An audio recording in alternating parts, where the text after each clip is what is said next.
Avis de convocation ayant été dûment signifié aux conseillers M. Gaston Morin, M. Jesse Croteau, M. Yves Gendreau, M. Bernard Boulay, Mme Sylvie Boulay et M. Marc Langlois, en conformité avec les pouvoirs qui lui sont conférés par l'article 323 de la Loi sur les cités et villes, M. le maire Rémy Langevin m'a donné instruction de convoquer une séance extraordinaire du conseil municipal ce lundi 18 décembre à 19h à l'Hôtel de Ville. Merci, Mme la greffière.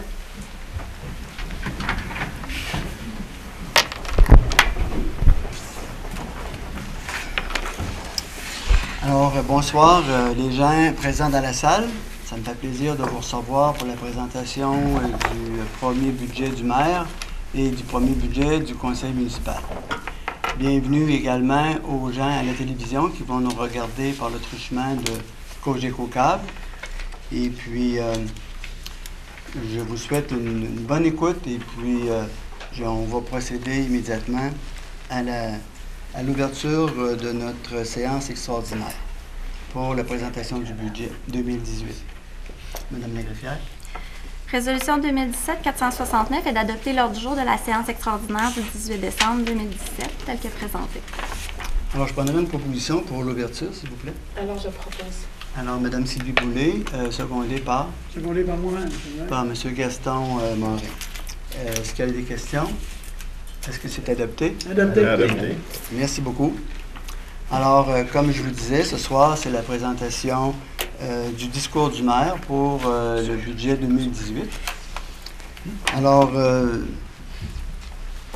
c'est avec fierté que je vous présente mon premier budget en tant que maire et le premier budget du nouveau conseil municipal.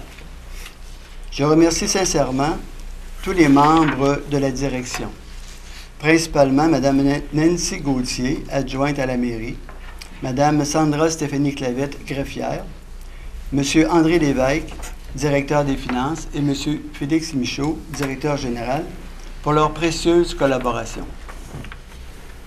L'accueil, l'accompagnement et le respect du rythme d'apprentissage de chacun ont permis l'intégration des principes budgétaires, des lois municipales et des obligations des élus dans le cadre du présent processus budgétaire.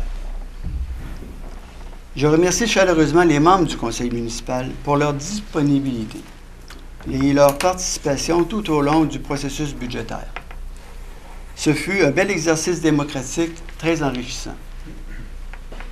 Nous possédons tous maintenant les outils de base nécessaires pour une saine gestion des deniers publics.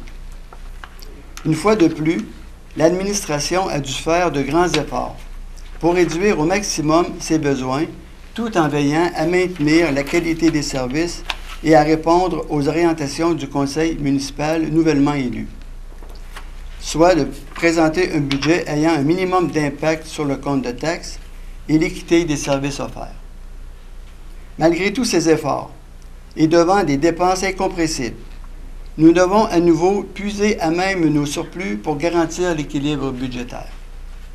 Nous croyons que, comme par le passé, la vitalité de notre économie et l'augmentation de notre richesse foncière en 2017-2018 pourront annuler et même se traduire par un surplus à la fin de l'année 2018.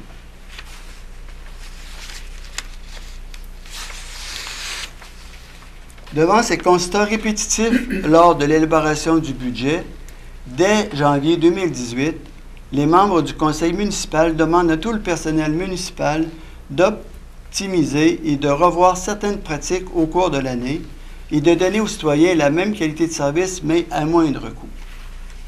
Dans cet esprit, il y aura aussi une révision du mode d'attribution de certaines subventions, d'aides financières et de représentation du conseil municipal. Cette analyse sera également requise au niveau de la dotation du personnel. Pour reprendre une certaine citation de M. Albert Einstein, « La définition de la folie, c'est de refaire toujours la même chose et d'attendre des résultats différents. Donc, on n'est pas dans cet esprit-là. Alors, le Conseil se donne le mandat de revoir toute pratique pour l'élaboration du prochain budget. Alors maintenant, je vais me déplacer pour la présentation du budget 2018 avec M. André Lévesque.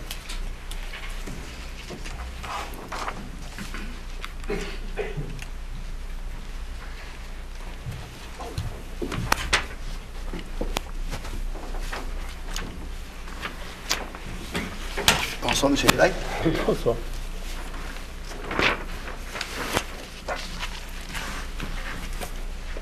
Alors, si vous voulez débuter la présentation. On procède? On procède.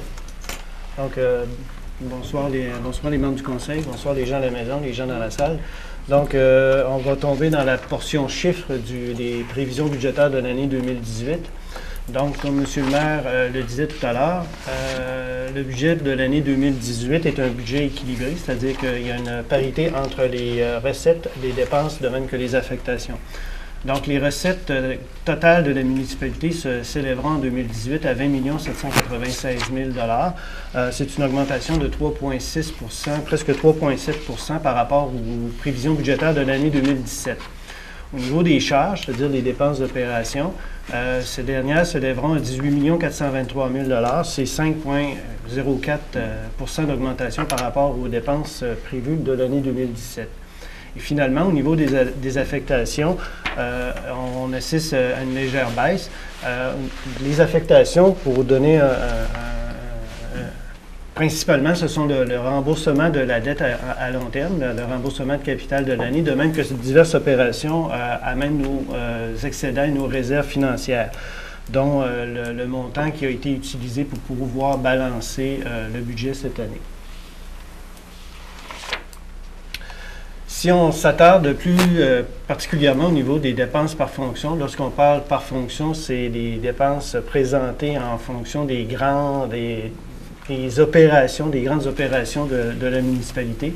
Donc, au niveau de l'administration générale, les dépenses s'élèveront à 3 254 000 une légère hausse de 2,2 Au niveau de la sécurité publique, qui comprend la couverture policière de la Sûreté du Québec, de même que la protection contre les incendies, c'est 2 759 000 C'est une augmentation qui peut sembler importante. Il faut juste souligner que c'est la première année, 2018, où on aura la fusion des deux brigades d'incendie du Cap-Saint-Ignace et de Montmagny. Donc, Montmagny, maintenant, prend en charge la brigade de pompiers à temps partiel de la municipalité de Cap-Saint-Ignace. Donc, ça a un impact sur les dépenses, c'est sûr, c'est des dépenses supplémentaires. Par contre, comme on le verra tout à l'heure, on a des revenus équivalents, similaires, par le paiement qui sera obtenu de Cap-Saint-Ignace pour le service d'incendie. Oui, tout à fait.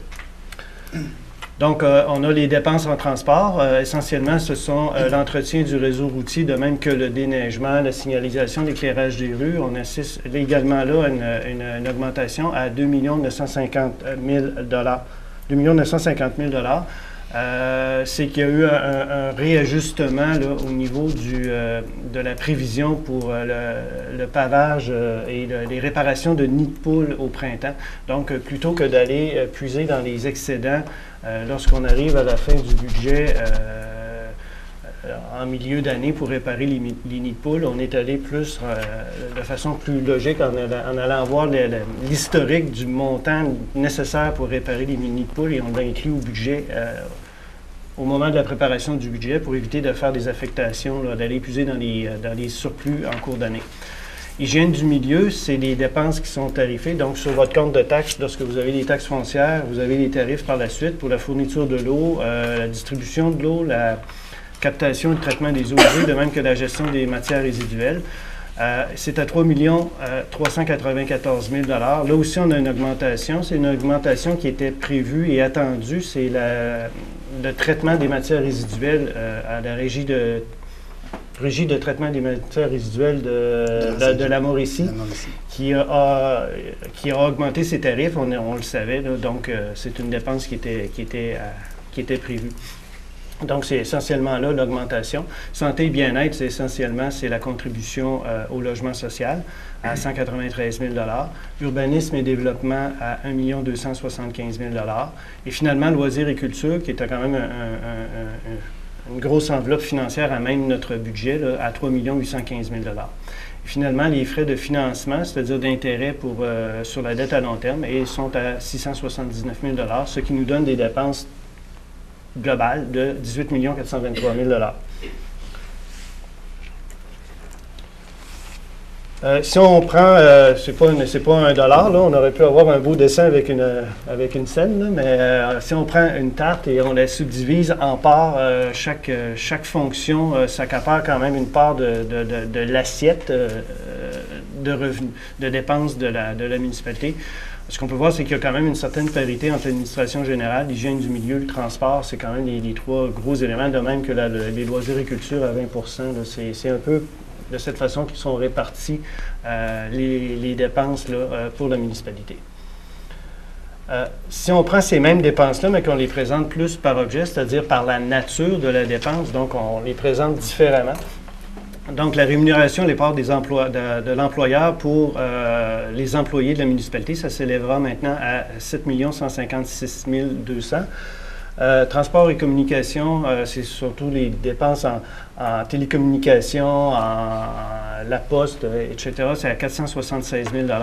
Les services professionnels et techniques à 4 593 000 $. Les services professionnels, ce sont souvent les contrats, comme on a des contrats de déneigement, contrats de cueillette des matières résiduelles, contrats de pavage. Donc, tout ce qui est donné à contrat se retrouve dans les services professionnels à 4 593 000 $.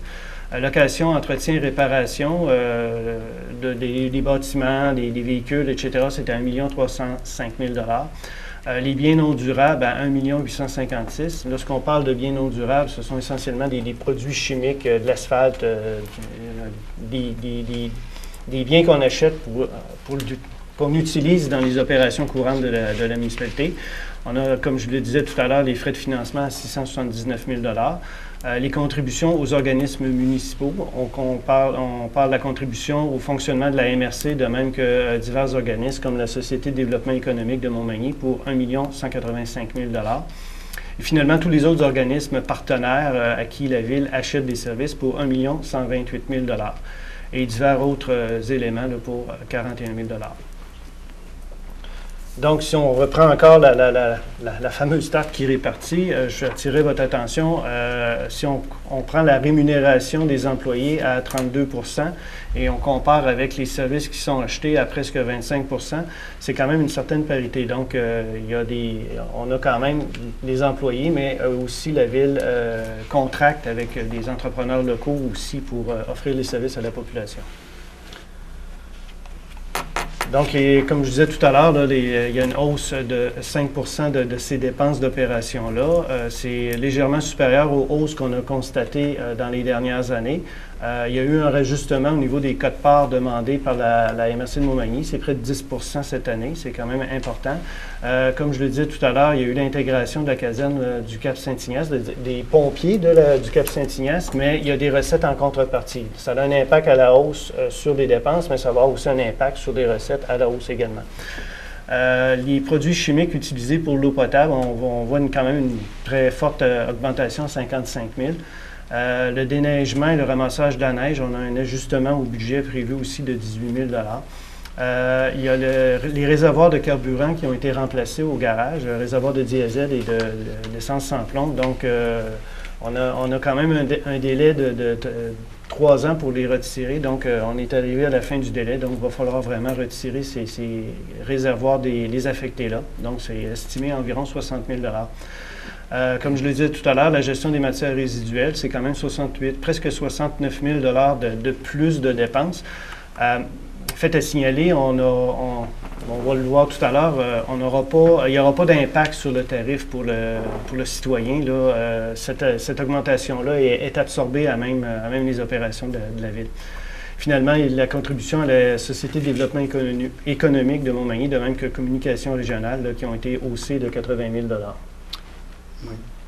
Et puis Puis au niveau de la bibliothèque, autant pour la corporation que l'entretien et réparation, on a quand même une augmentation de 38 000 $. On est comme victime de notre succès avec les bibliothèques, là. Il y a tellement de monde qui y vont que là, ça prend plus d'entretien, puis la demande est là pour avoir plus d'heures d'ouverture, plus de services. Donc c'est sûr que là, il faut ajuster un peu le budget qui est accordé à cette institution. Si tu permets, André, j'aimerais reprendre un petit peu ta diapositive en disant que concernant l'intégration, non? Laquelle?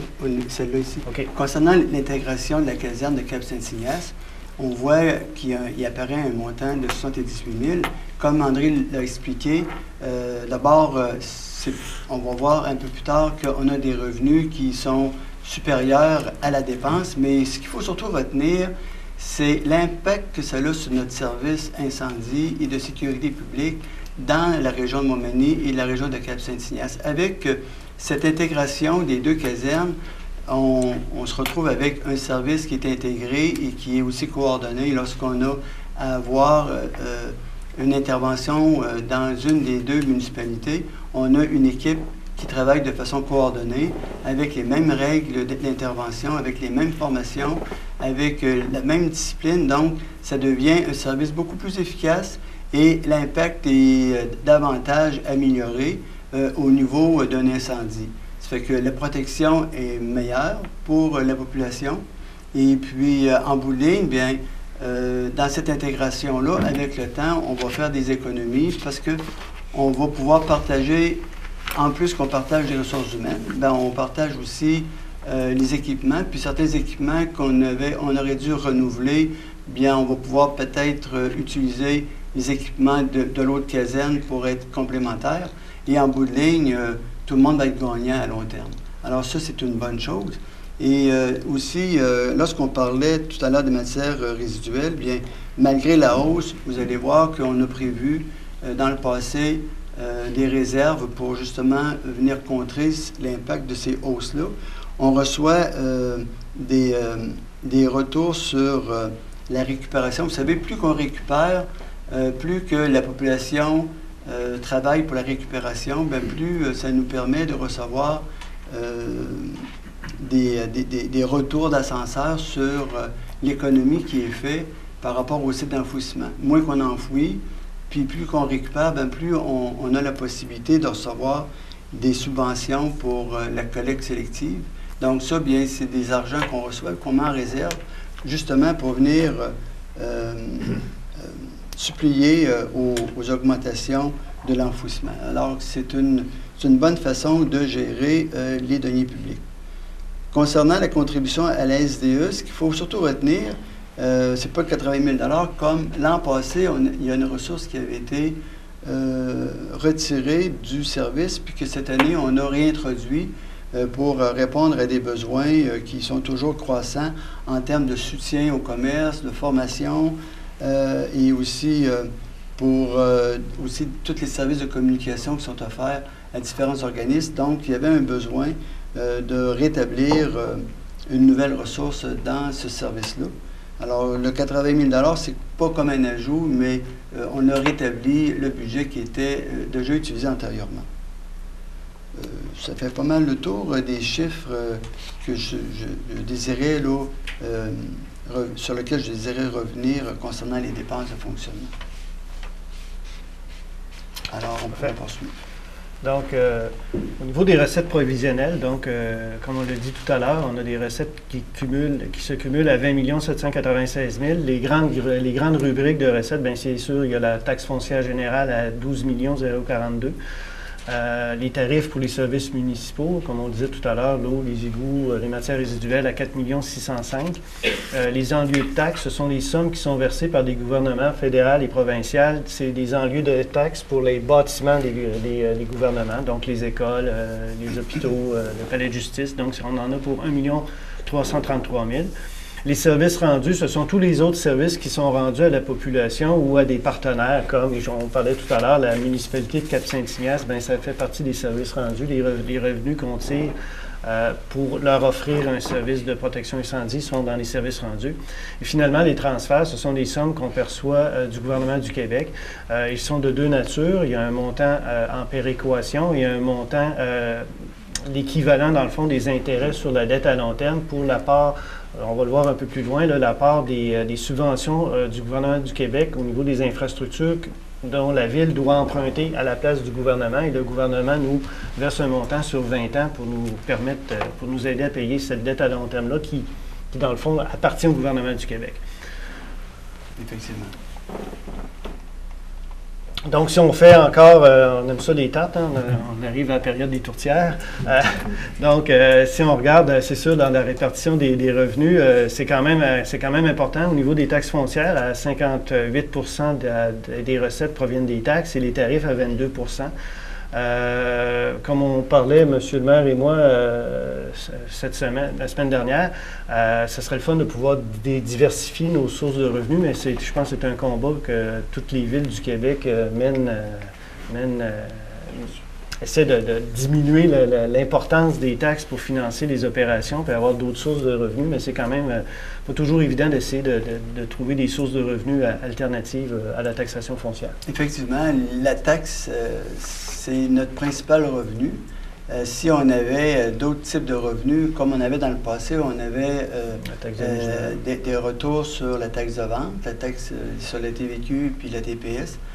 Maintenant, bien, depuis 3 ans, on n'en reçoit plus. On avait quand même près de 3/4 million de dollars dans ce type de revenu-là. Alors, ça paraît, ça, 750 000 $ là, sur un revenu, ça représente tout près de 7 là, si on parle d'augmentation de taxes qu'on n'a pas transféré aux citoyens, qu'on a assumé de différentes façons, justement pour ne pas leur faire porter l'odieux là, de cette décision-là gouvernementale.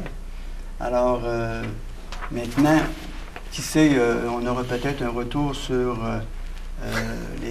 les nouvelles législations sur la fumée sportive, fumée médicale.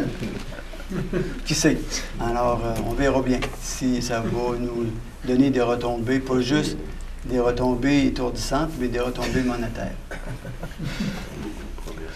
Parfait. Donc, les principaux éléments de variation au niveau des revenus, comme on va le voir tout à l'heure, l'augmentation du taux des taxes foncières est limitée à 1,5 C'était 1,8 l'année dernière pour 2017. Donc, au niveau des taxes foncières, on va augmenter les taux de 1,5 et les recettes tirées de la taxation foncière, globalement, sont en hausse de 3,36 C'est la croissance normale du rôle d'évaluation au fur et à mesure qu'on rajoute des nouveaux bâtiments, qu'il y a des réparations, des rénovations. Donc, la valeur foncière des immeubles de la municipalité augmente. Donc, c'est sûr que ça amène plus d'eau au moulin. Les tarifs pour les services municipaux demeurent tous inchangés. Donc, les tarifs pour l'eau, le traitement des matières résiduelles, le traitement des eaux usées, donc la couverture incendie, tous ces tarifs-là demeurent les mêmes. On a quand même plusieurs ajustements qui ont été apportés au niveau des autres recettes de sources locales, là, et on tient compte également des frais pour la couverture, des retours dans le fond de la couverture d'incendie du Cap Saint-Ignace. Et finalement, les recettes tirées du pacte fiscal avec le gouvernement du Québec, essentiellement, on parlait tout à l'heure de péréquation. La péréquation du gouvernement du Québec, c'est comme un retour à certaines municipalités qui sont considérées sous-évaluées à la valeur foncière. Donc, nous, on a une diminution de 61 000 cette année. Donc, on tire de moins en moins de revenus du gouvernement du Québec au niveau de la péréquation. En raison du rattrapage qui se fait actuellement là, au niveau des valeurs foncières dans la municipalité. Il y a beaucoup de nouvelles constructions, de rénovations, donc on est de moins en moins pauvres finalement, donc le gouvernement n'a pas besoin de compenser un peu cet élément-là. Oui. Justement, André, quand tu dis que l'augmentation du taux de taxe est limitée à 1,5 vous allez voir dans la prochaine diapositive que le fait qu'on n'augmente aucun tarif pour les services, pour ce qu'on appelle les utilisateurs payeurs, tous les services d'ordures, les services d'eau et les services des égouts, bien, vous allez voir que quand on fait la moyenne de tous les services qui sont tarifés mais qui n'ont pas eu d'augmentation, avec l'augmentation du taux de base de la taxe foncière, bien, quand on va faire la moyenne, le taux moyen du compte de taxe, à ce moment-là, il va être seulement de 1 %. Donc, ça vient remplir une des promesses que j'ai tenues durant toute la campagne électorale, qui était de dire aux gens, bien écoutez, on ne dépassera pas le taux d'inflation, on ne dépassera pas le taux, l'indice du prix à la consommation. Et quand on regarde d'octobre 2016 à octobre 2017, l'IPC, au niveau du Québec, bien, il est de 1 %. Donc, on se colle carrément sur l'indice au prix à la consommation au niveau du Québec. Et puis, si on prend au niveau du Canada, elle est de 1,4 %. Donc, on considère que ce qu'on propose aux citoyens comme augmentation moyenne du taux de taxation, bien, c'est très raisonnable compte tenu de toutes les dépenses incompressibles auxquelles on a eu à faire face lors de la confection du budget, et puis aussi, bien, toutes les dépenses qu'on a aussi à rencontrer dans le cadre d'une confection budgétaire, bien, d'augmenter en moyenne que de 1 % le taux de taxe pour les citoyens, c'est très raisonnable. D'ailleurs, on a le tableau.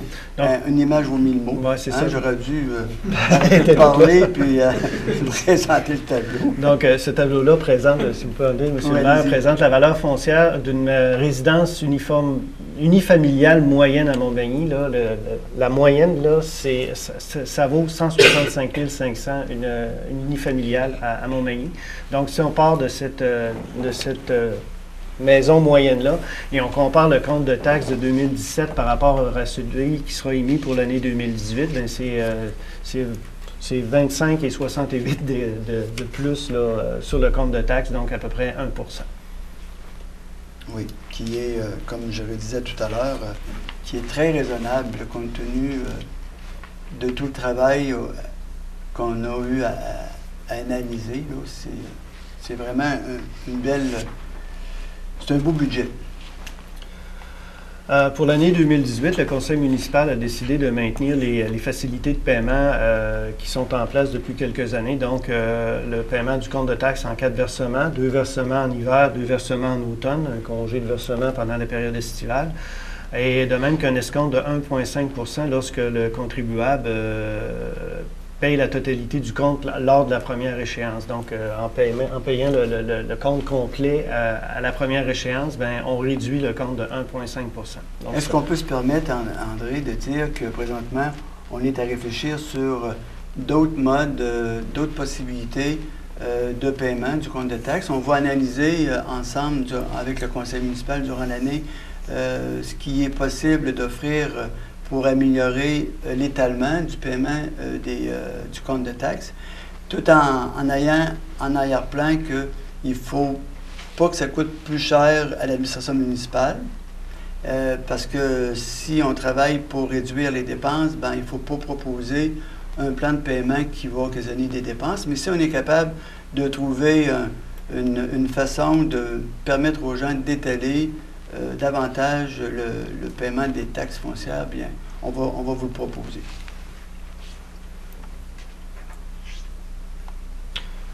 Donc, on parlait c'est un petit graphique informationnel dans le fond.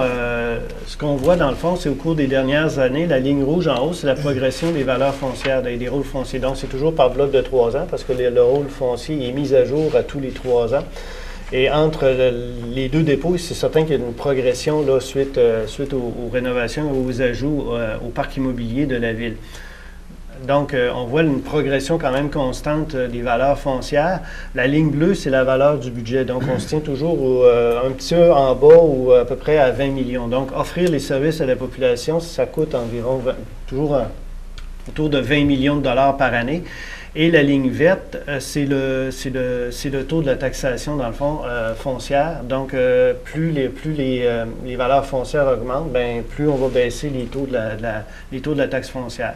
Donc, lorsqu'il y a une hausse à chaque dépôt de rôle, lorsqu'il y a de rôle foncier, lorsqu'il y a une forte progression des valeurs foncières, automatiquement, nous, on va baisser les taux de la taxation foncière. Là. Dans le fond, si on a besoin de 20 millions pour repérer, on n'ira pas chercher 24 millions pour une hausse de valeur. on va baisser les taux pour demeurer au montant de 20 millions. Au niveau de l'endettement prévisionnel, c'est sûr que c'est un élément qui est quand même majeur. Au cours des dernières années, la Ville de Montmagny a investi passablement dans ses infrastructures. C'est souvent des choses qu'on ne voit pas, là, comme la rue de la Fabrique et la rue Saint-Louis qui ont le gros chantier de cet été. On s'en souvient parce qu'on l'a vécu, les désagréments du chantier.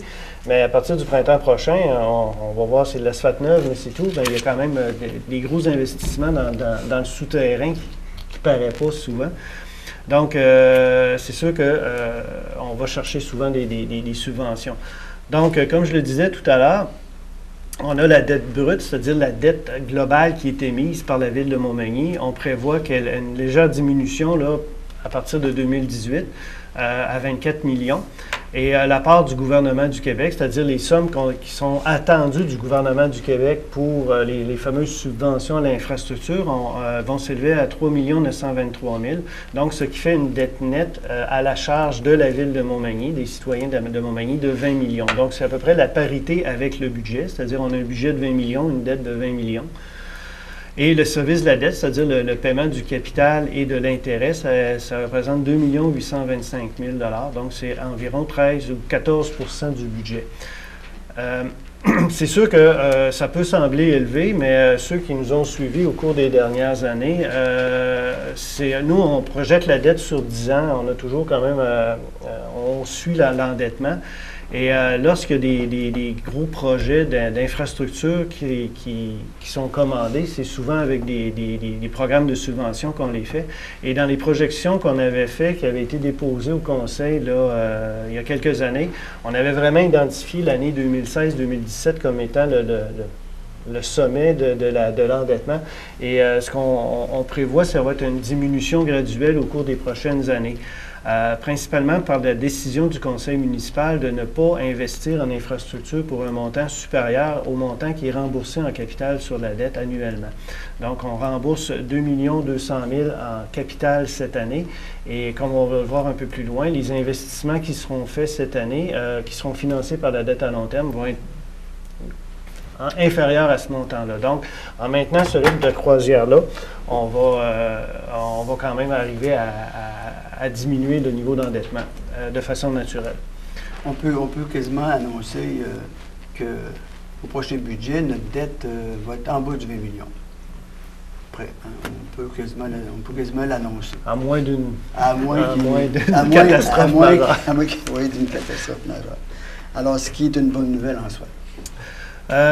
Juste par type de comparaison, selon le dernier profil financier des villes du Québec publié par le ministère des Affaires municipales et de l'Organisation du territoire, le MAMO, le service de la dette pour les villes de la même classe de population de Montmagny, ce sont les villes qui ont entre 10 000 et 25 000 habitants. Le service de la dette, c'est-à-dire le remboursement de la dette et des intérêts, représente près de 15 % du budget annuel moyen de ces municipalités-là. Nous, on est à 14 %. Et si on prend l'ensemble des municipalités du Québec, là, peu importe la grosseur, ça peut aller dans le million comme dans la petite municipalité, c'est près de 19 % de la valeur du budget qui est accordé au remboursement de la dette à long terme annuellement. Donc, nous, on se tient quand même en bas de ces ratios-là. On les observe et on les surveille régulièrement là, pour s'assurer justement de ne pas mettre trop de budget justement sur le remboursement de la dette. Oui, effectivement. Puis vous nous le rappelez souvent là, de faire attention à ne pas dépasser le seuil de référence là, de 14,57 %. Hein? Vous êtes notre personne là, de référence pour nous donner les bons conseils. Donc, finalement, avant de passer au budget des dépenses en immobilisation, il y a différents programmes d'aide fiscale qui ont été mis sur pied au cours des dernières années pour soutenir l'investissement à l'intérieur de la municipalité. Donc, les incitatifs à la construction résidentielle et au développement domiciliaire sont maintenus tels quels pour l'année 2018. Donc, ce qu'on voit, c'est des congés de taxes pour une période de 12 mois consécutifs lorsqu'on construit une nouvelle maison, ou ça peut être aussi un congé de taxes sur la valeur de rénovation pendant entre 1 et 3 ans, là, dépendamment du volet du programme qui sera accordé. On a également des incitatifs fiscaux pour les nouveaux immeubles multilogements, comptant des logements de 4 pièces et demie. Donc, tous les nouveaux immeubles multilogements comportant des logements de grande dimension, on a des incitatifs justement pour pouvoir, pour les gens, les promoteurs qui construiraient ce genre d'immeubles-là. Donc, aussi, il y a des incitatifs à l'investissement dans les 2 parcs industriels, de même que dans le secteur commercial. Et finalement, le programme de soutien financier visant les acquéreurs de résidences de plus de 50 ans, on donne une enveloppe pour aider à la rénovation de ces bâtiments-là pour les nouveaux acquéreurs de bâtiments. On a un budget limité à 60 000, c'est du premier arrivé, premier servi. Donc, les gens qui font l'acquisition d'une maison de plus de 50 ans, qui entendent faire des rénovations, peuvent passer ici au service de l'urbanisme. Et ils vont pouvoir avoir plus d'informations à ce niveau-là. Donc, c'est une aide financière à la rénovation. Si je ne me trompe pas, le maximum par résidence, c'est de 5 000 hein? Oui. Oui, c'est ça. Le maximum? Oui. C'est juste pour que les gens comprennent qu'ils ne peuvent pas partir avec le 60 000 Non. Hein? Ça permet au moins à 12 projets. Hein? S'ils sont au maximum. S'ils sont au maximum, c'est ça. Sinon, c'est 20 des dépenses admissibles. Okay. Alors, on subventionne 20 des dépenses admissibles jusqu'à concurrence de 5 000 C'est bon. Ben, j'avais des projets. Oui. Mais il faut être nouvel acquéreur aussi. C'est ça. Donc, ça fait le tour du budget des opérations courantes, c'est-à-dire le budget des activités financières. Maintenant, on va vous présenter le budget des dépenses en immobilisation. Très bien. Merci, M. André. Alors, le programme triennal des immobilisations, lui, il sert à planifier des dépenses nécessaires pour entretenir, améliorer puis accroître les services offerts. Ce qu'il faut comprendre aussi, c'est que notre équipe d'ingénierie est constamment en train de planifier des réalisations de travaux en fonction de ce qui est donné comme orientation par le conseil municipal. Si le conseil municipal donne des orientations au service d'ingénierie, ces derniers-là, ils préparent des plans et devis, puis en sachant que oui, ça serait une priorité s'il y avait un projet, s'il y avait des subventions qui seraient dégagées pour tel type de projet. Donc, on les met sur la table de dessin pour différentes orientations. Et puis, quand les subventions deviennent disponibles, à ce moment-là, on est prêt à déposer ces projets-là pour avoir l'obtention des subventions qui sont recherchées. Donc, on est toujours... Et puis, on s'ajuste aussi. Il faut s'ajuster. On peut préparer un projet et puis il peut se présenter un autre programme. Donc, il faut avoir plusieurs projets qui est prêt à être déposé, de sorte qu'on puisse bénéficier le plus rapidement possible des subventions. Et c'est de cette façon-là qu'on travaille de plus en plus. On investit à partir de programmes qui sont disponibles, de sorte que ça coûte moins cher aux contribuables et puis on en a plus pour notre argent. C'est ce qu'il faut retenir. Et puis, comme M. André l'a mentionné, bien, on se limite aussi à notre capacité d'emprunt. On essaie toujours de se limiter à aller sur le marché d'emprunt pour environ 1,5, 1,6 millions. Et puis, avec d'autres types de programmes, bien, on arrive souvent à réaliser entre 3,3 et 3,4 millions de projets par année.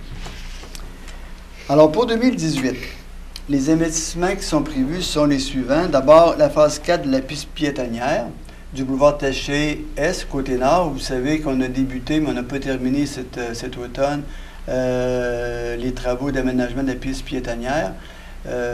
C'est parce que, je l'ai déjà dit, mais je le répète, si on n'a pas pu terminer, c'est que le sous-contractant, c'est-à-dire l'entrepreneur, n'a pas pu aller en sous-contractant pour la construction du trottoir. Il était peut-être un peu tard là, pour pouvoir le réaliser. Alors, c'est ce qui fait qu'on va reporter au printemps prochain la finalité du projet d'aménagement de la piste piétonnière du boulevard Taché. Il va y avoir la réfection majeure de la chaussée dans les secteurs urbains et ruraux. Comme on a dit tout à l'heure, on a des argents qui sont dévolus pour différentes réfections. On a environ pour 300 000 $, plus un autre petit budget d'environ 80 000 $ pour le patchage. comme les nids de poules, la réparation des nids de poules. Réparation de travaux de réaménagement de l'ancien hôtel de ville. Alors, bien sûr, ces travaux-là, une fois terminés, vont permettre à différents organismes d'y avoir leur siège social, comme on peut dire, entre autres les communications régionales de Montmagny qui vont avoir le siège social dans l'ancien hôtel de ville. Également l'École internationale de musique qui vont être également à l'intérieur des murs de l'ancien hôtel de ville.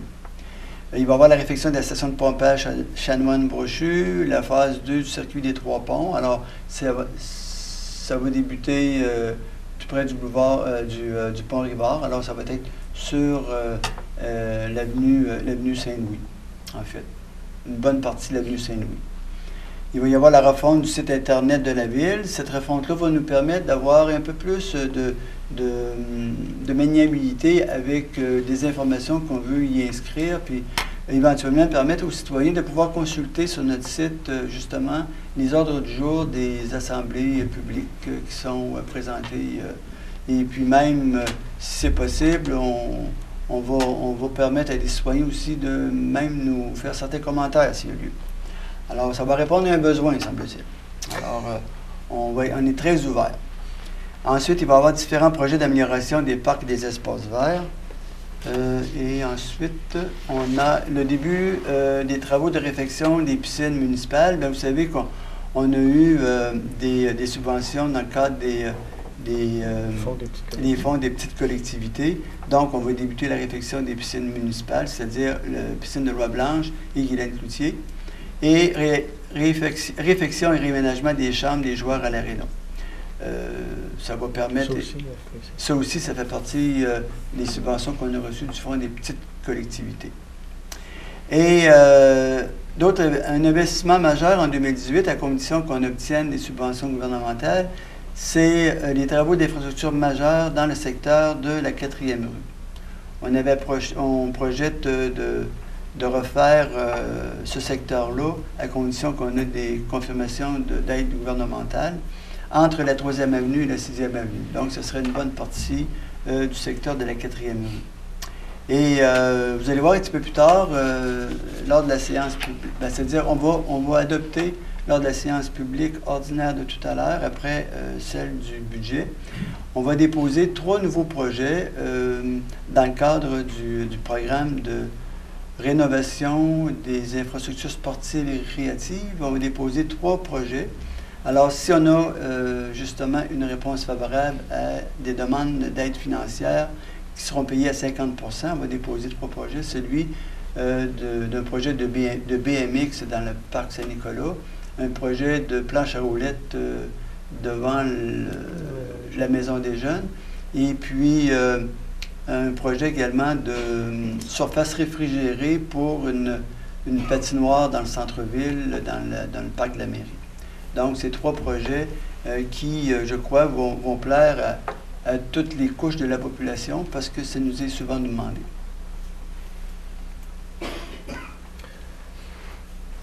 Alors, en conclusion? En conclusion, dans le fond, ce qu'on a, c'est l'effet majeur, c'est l'augmentation des taux de taxes foncières limités à 1,5 % et du compte de taxes moyen à 1 %. Donc, c'est au niveau de l'indice des prix à la consommation.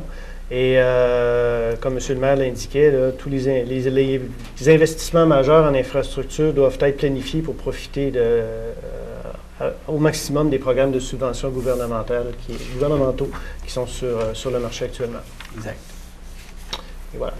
Alors, on vous remercie beaucoup. Je vais me déplacer pour la conclusion de cette présentation.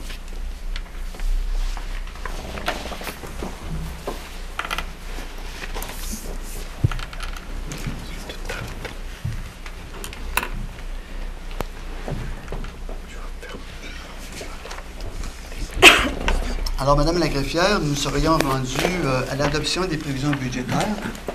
Merci, Monsieur le maire.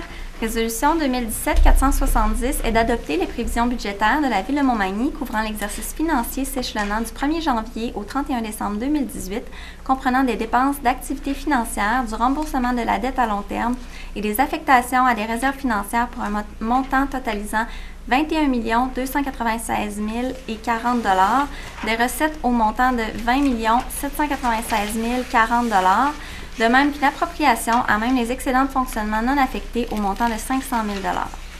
Résolution 2017-471 est d'adopter le programme des immobilisations pour les exercices financiers 2018, 2019 et 2020. Merci, Mme la greffière. Alors, je prendrai un proposeur pour ces deux résolutions, s'il vous plaît. Je propose, M. le maire. M. Marc Langlois, appuyé de... Je l'appuie. M. Yves Gendreau. Est-ce qu'il y a des questions? Est-ce que c'est adopté? Adopté. Adopté. Adopté. Alors, merci beaucoup. Nous serions rendus à la période des questions. Alors, si vous avez des questions, je vous invite à vous présenter au micro et puis à vous donner votre nom et votre adresse et puis poser votre question.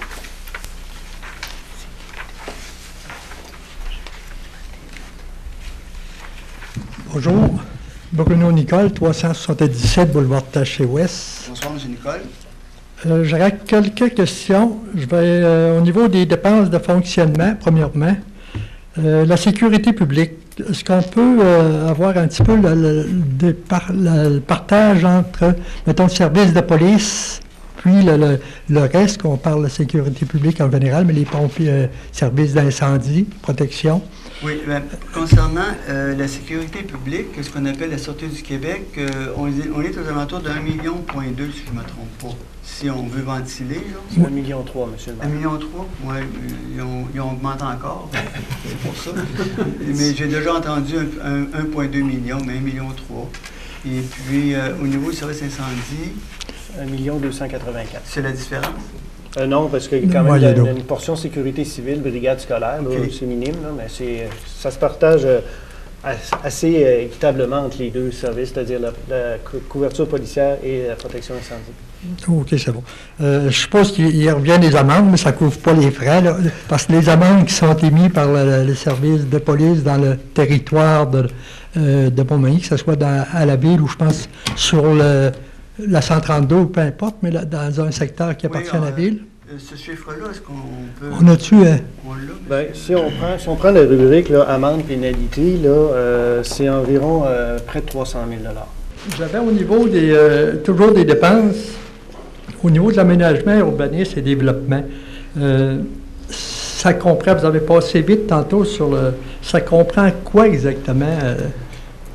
Puis dans les dépenses, je suppose, chaque service, les salaires affectés, les salaires des employés affectés à ces services-là sont dans les dépenses, je suppose, du service. En fait, on a un budget qui est plus ventilé, là. J'ai pas ces chiffres-là devant moi. Oui, bien, je peux y aller, M. le maire. Écoutez, c'est quand même un gros département, l'aménagement, urbanisme et développement. Et, en gros, c'est pour ça. Je parle en écho. Donc, l'urbanisme, quand on parle d'urbanisme, ce sont les inspecteurs, l'émission des permis, la gestion la gestion du zonage, etc. C'est 542 000 $ sur le montant de 1 275 000 $. On a quand même une rubrique qui s'appelle développement. Là, c'est tous les programmes d'aide fiscaux passent là, l'aide financière qui est accordée, les contributions aussi au CLD, aux organismes de développement économique, le commissariat industriel avec la MRC, c'est 655 000 $. Et on a aussi ce qu'on appelle la rénovation urbaine. Là, on parlait du fameux programme là, de rénovation des maisons de plus de 50 ans. C'en est pour la balance du budget. Est-ce que ça répond à votre question? Oui, en gros. C'est quand même un gros département qui gère quand même beaucoup d'impact au niveau de l'aménagement du territoire. J'en avais peut-être une ici. Au niveau des surplus, on parle des virements dans le budget de 2017 de 300 000. Il n'est peut-être pas utilisé, ou on ne le sait pas en début d'année si on va l'utiliser au complet ou si on n'aura pas assez, je ne sais pas. Là. Okay, sur 2017, on pense-tu l'utiliser? Non. Non, dans le fond, quand on a adopté le budget de l'année 2017, il nous manquait 300 000 $ pour équilibrer nos revenus, nos dépenses. Le conseil municipal a accepté d'immobiliser, dans le fond, une partie des surplus qui n'étaient pas utilisés. pour garantir de balancer le budget pour la fin de l'année. Sauf que là, en cours d'année, nous, on a eu quand même, dans le cours des opérations normales, des dépenses qui ne se sont pas faites, des revenus supplémentaires qui n'étaient pas prévus. Donc, on s'attend de faire plutôt un surplus pour l'année 2017 qui devrait être un peu inférieur à 500 000 $, sans utiliser ce fameux 300 000 $-là qui va rester dans les surplus pour les années futures. Est-ce que ça répond à votre question? Oui, ça, au lieu d'avoir un, en tout cas, au lieu d'avoir un déficit, on pourrait avoir, ça veut dire que les dépenses ou les revenus ont été supplémentés. Oui, puis il y a des dépenses qui n'ont pas eu lieu non plus. J'en avais peut-être une dernière ici. Tantôt, vous avez parlé de la dette, le pourcentage de la dette nette comparée à nos revenus. On parlait d'environ 106, je pense, pour la dette totale, mais la dette de la ville... Non, c'est ça, c'est... Quand on prend le ratio du budget annuel, on prend toujours la dette nette, c'est-à-dire la dette qui est vraiment attachée à Montmagny, parce que la dette, la portion de la dette qui appartient au gouvernement du Québec, on n'a pas à en tenir compte, là. Donc, on est à 96 % actuellement. Pour 2018, on va être à 96 % du budget, là. Dans le fond, on va être à peu près... La dette totale va équivaloir au budget. Pour l'année 2017, elle est supérieure au budget. Ça va. Ma question est... Si on compare à des villes à peu près de notre grosseur, on peut se dire que c'est comparatif, l'endettement, on dit 196 % pour une ville semblable. Est-ce que on est dans le plus haut, on est plus bas, dans la moyenne? Je pense qu'il ne sort plus, c'est parce qu'on l'avait dans le profil financier les dernières années, mais c'est une statistique qui n'est plus publiée, là. Qui n'est plus publiée. Mais si on est au niveau du service de la dette, on est vraiment dans le peloton de tête, pas dans le peloton de tête en étant plus endetté, mais plutôt dans ceux qui maintiennent un bon ratio. Le ratio doit être similaire au niveau de l'endettement également. Oui, parce que les remboursements, ça ne veut pas dire, c'est parce que vous pouvez décider de rembourser moins vite la dette, mais le pourcentage, en tout cas, là, vous ne l'avez pas dans les non, chiffres. Merci. Ça fait plaisir. Mais, M. Nicole, je voudrais juste vous rappeler que le conseil municipal a toujours comme objectif, à toutes les années, de diminuer la dette, à moins qu'il nous arrive des projets là, pour lesquels on ne peut pas refuser, là, puis que ça nous engage à faire des emprunts substantiels. Sinon, c'est toujours notre objectif de diminuer à toutes les années notre dette, parce que une bonne gestion, c'est pas de s'endetter, hein, c'est de diminuer puis de rembourser notre dette. Fait que on garde toujours ce cap-là. Oui, c'est certain qu'il y a eu des années antérieures, peut-être ça a été le contraire, parce que si on décide d'investir c'est parce qu'on avait des gros programmes de subvention, et puis on ne pouvait pas passer à côté. Encore là, si nous arrivait un gros programme de subvention, et qui nous permettrait de réaliser beaucoup de travaux d'infrastructure qui sont prioritaires, bien, si on n'en profite pas, le citoyen, un peu plus tard, il va payer 100 % au lieu d'en payer juste 30 ou 40 % des travaux là, que ça nécessite. Je comprends très bien. Merci. Mais il y a toujours aussi l'endettement raisonnable. Hein? Vous savez, même s'il arriverait avec des projets qui nous obligeraient à s'endetter de 10 millions supplémentaires, je ne pense pas qu'on le fasse non plus. Là. Hein? Parce que tôt ou tard, on ne connaît pas l'avenir, mais les taux d'intérêt peuvent venir à augmenter, puis le coût d'endettement, il devient plus important à supporter. Ça fait que ça devient, vous savez, l'endettement, c'est pas toujours un signe de santé financière. C'est parce qu'on a des obligations à rencontrer. Vous me suggérez peut-être une autre question, si vous me permettez. Je vous le permets. Le financement d'une municipalité comme Montmagny, il vient de quoi? Des obligations oui, bien en fait, je vais laisser M. André. C'était très technique, M. André. C'est majoritairement, là. Oui, vous voulez dire comment on renouvelle notre financement? On se finance auprès de quel organisme? Nous, on fait affaire avec le ministère du Revenu du Québec. Donc, on émet des obligations. Les taux d'intérêt sont meilleurs. C'est un peu plus compliqué à faire, du financement comme ça, mais on va chercher des taux d'intérêt vraiment meilleurs avec ça. Donc, c'est des émissions d'obligations qui sont refinancées aux 5 ans. Donc, on embarque avec tous les organismes du gouvernement du Québec. Donc, nous, on arrive peut-être avec notre émission d'obligation de 2 millions, mais on fait partie d'une émission globale de 350 millions avec le ministère de la Santé et différents organismes. Donc, on fait partie un peu de ça. Et on va chercher les meilleurs taux de cette façon-là. Est-ce que c'est règle courante pour l'ensemble des municipalités ou c'est une possibilité qui est offerte. On pourrait y aller avec des billets, on pourrait y aller avec tous les outils financiers qui sont là, mais celui qui est vraiment le plus avantageux là, pour les municipalités, bien, un peu comme la nôtre, c'est vraiment le marché obligataire. Merci. Ça fait plaisir. Ça fait plaisir. Bonjour, Andréane Caron pour le club de gymnastique Mani-Gym. Bonsoir. Merci à mon Mani. Bonsoir. J'avais 2 petites questions par rapport au budget triennal qui a été présenté là, vers la fin. Par rapport aux 3 projets qui étaient déposés pour la subvention, programme de subvention qu'il y avait, que je sais que l'échéance se terminait là, en février. C'est le 23 février, oui, Ouais. effectivement. Parfait, c'est ça. Là, il y avait comme 3 projets qui étaient déposés. Si je ne me trompe pas, ce programme-là, c'est comme la 3e ou 4e phase? C'est la phase 4, oui. La phase 4, OK. Est-ce que c'est dans le fond, les projets ont été discutés? Est-ce que c'est des projets qui ont été déposés? Ou c'est par rapport aux besoins? Dans le fond, comment vous avez déterminé ces 3 projets-là? En fait, c'est des projets, c'est des demandes qui nous sont faites là, depuis plusieurs années. Et puis, les services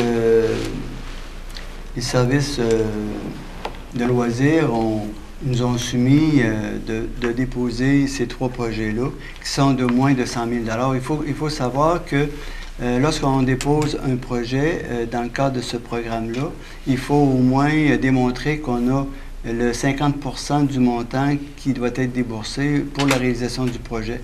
Comme on s'était déjà engagé sur plusieurs projets d'immobilisation, bien, on ne voulait pas non plus augmenter substantiellement là, notre capacité d'emprunt. Donc, on a déposé 3 projets de moins de 100 000 $. OK. Puis là, on parle de la phase 4. Est-ce que c'est à chaque année, ce programme-là? Non, ben en fait, il y en a eu antérieurement des phases, il faut comprendre, mais il va probablement en avoir d'autres. Peut-être, Monsieur le directeur général, pourriez répondre à cette question? Habituellement, il faut s'attendre, s'il y a eu 4 phases, qu'il y en ait une 5e. Habituellement, c'est entrecoupé. Entrecoupé, c'est pas systématiquement après le 23 février que le 24 février, la 5e phase embarque. C'est ça. Par hasard, ça arrive en année électorale, donc de fermer le programme le 23 février, ça va permettre des analyses et certainement des annonces au cours de l'été ou à l'automne, à un moment propice. OK, fait que ça pourrait être possible que d'ici 2 ans, la phase 5 arrive? Ou... Oui. Okay. Puis d'ailleurs, par le passé, la Ville a bénéficié de ce programme-là, entre autres pour le terrain synthétique, pour la surface de décaquer. Donc, c'est un programme qu'on connaît bien, pour lequel on a qualifié des projets municipaux, mais aussi on accompagne des organismes à but non lucratif, comme on est au courant du projet de Mani-Gym. On a eu 3 autres organismes aussi qui avaient appris la nouvelle de ce programme-là, qu'on vérifiait avec eux pour les accompagner. Okay. Donc, les organismes sont admissibles en lisant le programme, comme la commission scolaire l'est aussi, si votre désir est d'agrandir, par exemple, la palestre, à même l'école secondaire. La commission scolaire pourrait vous accompagner également, là, selon le site que vous choisissez pour votre projet. OK. Parfait, ça répond à ma question. La deuxième, c'était par rapport aux travaux de réfection qu'il y avait au niveau de la piscine et dans le fond des investissements qu'il y avait en 2018, si je comprenais bien, au niveau de des piscines municipales puis de la chambre des joueurs pour l'aréna. Là, on parlait du budget triennal 2018, 2019, 2020. Est-ce que ces travaux-là sur la piscine et la chambre des joueurs, est-ce que c'est des travaux qui vont être effectués seulement en 2018 ou c'est sur les 3 ans? On en fait une partie en 2018, puis on va en faire une autre partie en 2019. Okay, parce qu'on a reçu un programme de subvention, mais on ne le réalise pas tout d'un coup, parce que nous aussi, on doit en fournir, on doit déposer, on doit payer 50% là, des coûts et des travaux. Alors, on répartit notre dépense là, sur plusieurs années. Sur ces 3 ans-là? C'est sur 3 ans ou 2 ans? Le Fonds des petites collectivités nous permet de pouvoir réaliser les travaux pendant les 5 prochaines années. D'ici 2022, on a bénéficié d'une aide allant jusqu'à 66 % dans 4 des 7 demandes qu'on a déposées au Fonds des petites collectivités, entre autres pour les 2 piscines, le circuit des 3 ponts et il me manque l'aréna. L'aréna pour... puis donc, selon notre capacité de se payer ces investissements-là, pour le 33% qui nous reste à défrayer, ben, on l'étale dans le temps. Mais effectivement, pour vous, c'est quel projet, entre autres? Dans le fond, c'est simplement pour savoir, est-ce que y a de la place pour de nouveaux projets pour 2019-2020, ou c'est ces deux projets-là qui vont être concentrés par rapport à ce fonds-là? Le fonds des petites collectivités, c'est un fonds qui s'est fermé plus tôt cette année, en 2017. Puis je peux pas vérifier si, par exemple, votre projet aurait été qualifié. Je me souviens plus des modalités. Hein. Il y a plusieurs programmes d'aide financière. Puis effectivement, il faut voir, on est au courant de votre projet, que vous cherchez une surface pour votre tapis de sol de 42 pieds par 42 pieds. En fait, une surface qui amènerait tout. Oui, c'est ça, plus toute la palestre. Oui, effectivement, vous avez un besoin particulier qui mérite une grande surface. Parfait. Fait qu'au niveau au niveau des investissements, au niveau des infrastructures sportives pour les 3 prochaines années, dans le fond, jusqu'en 2020, c'est ce qui va être fait au niveau des piscines municipales puis l'aréna. Est-ce que je peux préciser quelque chose? Les projets qui vous ont été annoncés ce soir, là, au niveau de la piscine, de l'aréna, c'est ce qui va être réalisé cette année en 2018. C'est sûr qu'il y a d'autres éléments qui vont venir plus tard dans le temps, mais on n'a pas tablé. Vous êtes ouvert. Bien, c'est ça. De toute façon, c'est ça, mais on ne vous a pas présenté les projets des 3, 4, 5 prochaines années. On vous a présenté ce qu'il y avait dans l'année. Donc, comme pour l'aréna, on va travailler au niveau des chambres des joueurs, mais éventuellement, ça va être le remplacement des sièges, un paquet d'éléments qui vont se faire dans les prochaines années, mais on n'a pas voulu trop donner de détails, puis ça aurait été comme mêlant un petit peu. Pas de problème. Un gros merci. Ça fait plaisir. Merci. Alors, s'il n'y a pas d'autres questions, je demanderai un proposeur pour la levée de l'Assemblée, s'il vous plaît. Oui, M. Jesse Croteau, secondé par M. Bernard Boulay. Est-ce qu'il y a des questions? Adopté? Adopté. Merci beaucoup. Alors, je vous remercie. On va prendre quelques minutes pour terminer notre séance de présentation du budget, puis on va revenir pour la séance ordinaire du conseil municipal. Alors, à tout à l'heure. Merci.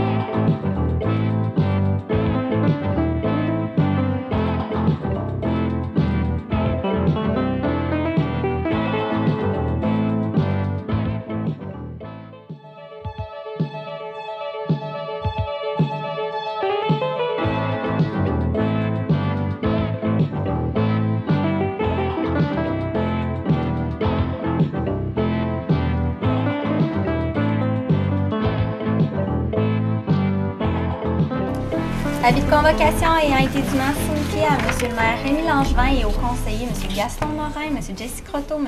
Yves Gendreau, M. Bernard Boulay, Mme Sylvie Boulay et M. Marc Langlois, une séance ordinaire du conseil municipal de la ville de Montmagny se tient à l'Hôtel de Ville ce lundi 18 décembre à 20h. Merci, Mme la greffière. Alors, bonsoir aux gens du public présents dans la salle. Bonsoir également aux gens qui vont nous écouter par le truchement de la télévision de CMA TV. Alors, nous sommes en séance ordinaire du 18 décembre 2017. Alors, je prendrai un proposeur pour l'adoption de l'ordre du jour, s'il vous plaît. Bonjour, Monsieur Gaston Morin, appuyé de Monsieur Jesse Croteau. Est-ce qu'il y a des questions? Est-ce que c'est adopté? Adopté. Alors, merci. Alors, nous sommes présentement au moment d'une consultation publique pour des demandes d'usage conditionnel et de dérogation mineure et pour un projet de règlement. Alors, j'inviterai M. Kevin Megagnon, s'il vous plaît, à nous faire les présentations d'usage. Bonjour, merci M. le maire. En fait, ce soir, on a 5 dossiers au niveau d'urbanisme. La première présentation concerne un usage conditionnel qui a été demandé pour le 116 route de la Normandie.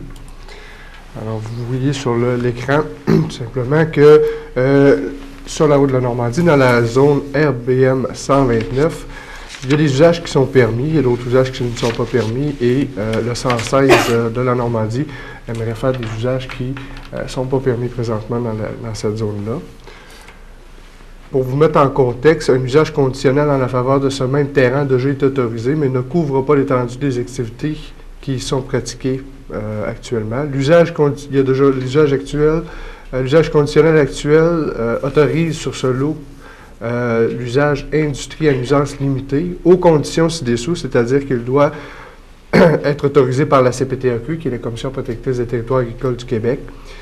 Il doit limiter son usage à l'industrie de nuisance limitée. Son affichage doit être de type B. Le stationnement doit être localisé dans la cour latérale et arrière. Il doit y avoir un écran végétal le long d'un terrain voisin. Il y a un écran végétal le long de la route. Les heures d'opération doivent être entre 8h et 17h. L'usage est cessible à une autre entreprise et la limite d'un usage conditionnel dans la zone. Pour faire les usages qui sont présentement sur le terrain, mais qui ne sont pas visés par l'usage conditionnel, on vient ajouter par résolution, pour régulariser le tout, l'usage de fabrication de bois, de fabrication de bâtiments et découpage de bois. Le règlement 1500-7 a été modifié pour ajouter le groupe d'usage industrie à nuisance élevée et industrie de transformation du bois, tout en ajoutant les conditions supplémentaires suivantes. Les opérations de découpage de bois pour en faire des plaquettes de bois doivent être effectuées à une distance minimale de 100 mètres de tout terrain résidentiel. Le bois servant aux opérations de transformation doit être entreposé de manière à créer un écran visuel et sonore. Au niveau des recommandations, suivant son analyse de la demande formulée pour l'exercice sur le terrain 6 au 116 rue de la Normandie, des activités mentionnées précédemment, le CCU a émis une recommandation favorable. Questions ou commentaires?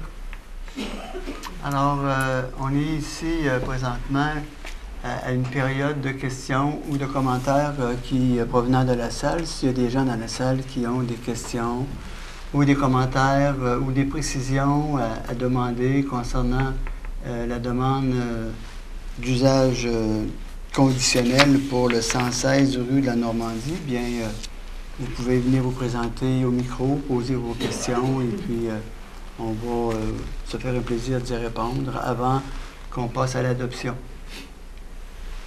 Est-ce qu'il y a des gens dans la salle qui ont des commentaires ou des questions à apporter? Non? Alors, on va passer à la demande de dérogation de mineurs aux demandes suivantes. Monsieur Gagnon, s'il vous plaît. Oui. La suivante est en fait, c'est pas une dérogation de mineurs, c'est une modification au règlement de zonage au niveau du plan de zonage, pour être plus précis. Les zones CC21, RB118, RB121 et SA13. Ces zones que je viens d'énumérer sont situées là, dans l'intersection du boulevard Taché et de l'avenue Jacques-Posé. Comme vous pouvez voir sur le plan proposé, on a la zone CC21 ici, SA13 ici, RB121 et RB118. Le but de la modification, vous avez avant et après, c'est que si vous regardez, il y a des terrains, des lots, où le zonage est coupé, coupe le lot en deux. Là, et même chose sur les terrains là, résidentiels. C'est des choses qui arrivent avec le temps. Il y a eu de nouveaux développements qui s'est fait. Le zonage, lui, il ne suit pas toujours le courant des choses. Et à un moment donné, à la demande, en fait, là, ça peut nous arriver de régulariser justement ces limites de zonage-là. Alors, les considérations sont effectivement régulariser l'utilisation des terrains, régulariser la zone publique sur le terrain privé. En fait, c'était la petite portion ici là, qui était zonée publique, mais qui était sur un terrain privé. Et recadrer en général le plan de zonage suite au développement résidentiel de l'avenue Joseph-Octave Beaubien. Alors, c'était simplement pour remodifier la limite avec le cadastre actuel suite au développement résidentiel. Au niveau du comité consultatif d'urbanisme, c'est une réponse positive. en considérant le respect de l'orientation du schéma d'aménagement, le respect des orientations du plan d'urbanisme, et ça régularise la concordance entre le plan de zonage et le cadastre actuel. Merci. Je voulais... Oui, juste pour le dernier, si on a, ce règlement est susceptible d'approbation référendaire. Nous invitons à prendre connaissance de la publication dans les prochains journaux afin de connaître les modalités entourant ce processus. La demande d'ouverture de registre peut provenir de personnes habiles à voter de la zone visée ou des zones qui lui sont contiguës. Merci, M. le maire. J'aurais une question, moi. Oui. Dans la pratique, ça change quoi? Mettons, commun des mortels, là, si je veux savoir quel type de questions je peux poser. Je vous donne un exemple, c'est que si, exemple, la zone qui est ici sépare le terrain en deux, la zone RB, qui est une zone résidentielle, ne concordera tout de même pas avec l'usage qui est fait en haut, là. Alors, si c'est une zone commerciale ici, et une zone résidentielle ici, s'il veut tout simplement utiliser son terrain pour un usage commercial, pour continuer le reste de son terrain, le reste de l'usage qui en est fait sur le terrain, bien à ce moment-là, si c'est pas permis, même s'il est sur son lot, si c'est pas permis par le zonage, il ne peut pas le faire. Okay. Alors, c'est de venir régulariser pour que les gens aient entièrement un zonage. Habituellement, c'est une zone est délimitée par des lignes de cadastre, là. Probablement que lorsque ça a été fait, il y avait soit qu'il y avait une ligne de l'eau là, soit qu'il y avait un projet dans l'air qui devait passer à cet endroit-là, tout simplement. OK. Est-ce qu'il y a des gens dans la salle qui auraient d'autres questions à ce sujet-là au niveau du projet de règlement? S'il n'y en a pas, bien à ce moment-là, on va passer à l'autre point qui est... Oui, qui est une dérogation mineure. Oui. Pour le 24-28 rue Champlain. Le 24-28 rue Champlain se situe au sud là, de la rue Champlain. Vous pouvez voir un peu sa localisation par rapport à ses voisins. Ce croquis, en fait, c'est un extrait là, du certificat de localisation. Lorsque les gens ont voulu faire le certificat de localisation, il s'est révélé trois marges de recul par rapport aux bâtiments accessoires qui étaient non conformes. Pardon. Alors, le projet, en fait, c'est de rendre réputé conforme la situation de non-conformité des marges de recul de la remise et du garage. Le propriétaire a pris connaissance de cette situation de non-conformité suite à la production du certificat de localisation. La nature et effet, en fait, c'est de permettre ou de rendre réputé conforme la remise concernant sa marge de recul de 0,90 m au lieu de 1 mètre de marge latérale et de marge arrière de 0,84 au lieu d'1 mètre. Au niveau du garage, on a une marge latérale de 0,90 m et au lieu d'1 mètre. Ce que ça fait, c'est que cette dérogation mineure-là va tout simplement venir rendre réputé conforme les bâtiments accessoires tels qu'ils sont implantés présentement. Au niveau du CCU, on a eu une recommandation positive. Là-dessus, on a regardé, on n'a pas accordé la dérogation mineure occasionnerait un préjudice sérieux quand même aux demandeurs. Il n'y a aucun impact de la jouissance sur la propriété des voisins. Ça respecte aussi les orientations du plan d'urbanisme. Il y a des permis qui ont été préalablement émis pour la construction des 2 bâtiments secondaires et ce n'est pas un enjeu au niveau de la sécurité publique. D'accord, merci. Questions? Commentaires? Non? Alors, on va poursuivre, M. Gramiot. 4e point.